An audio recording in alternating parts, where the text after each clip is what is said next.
En un estany tranquil envoltat dels joncs i nenúfars hi havia un ànec anomenat Haru.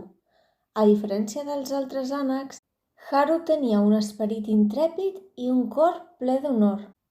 Somiava ser un samurai, un guerrer valent i just que protegís els febles i defensés la pau a l'estany. Un dia, la tranquil·litat de l'estany es va veure amenaçada per l'arribada d'una bandada d'oques agressives que es volien apoderar del territori. Les oques, liderades pel temut general Hong, exigien que tots els ànecs abandonessin l'estany o enfrontarien les conseqüències. Però Haru no estava disposat a cedir davant de la intimidació.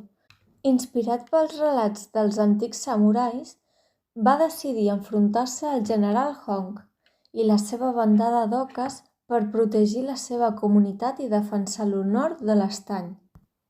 Amb una branca de canya com la seva espasa i el seu coratge com la seva armadura, Haru va desafiar les oques en un duel d'habilitat i astúcia.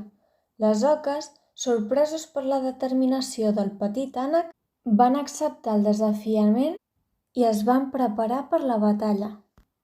El duel va ser èpic, amb Haru esquivant els embats de les oques amb gràcia i destresa.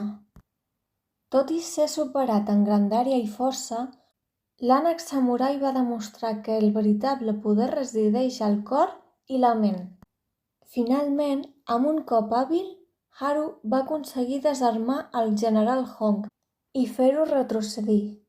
Les oques, impressionades per la valentia i l'habilitat de Haru, van acceptar la derrota i es van retirar de l'estany, prometent no tornar a molestar els ànecs.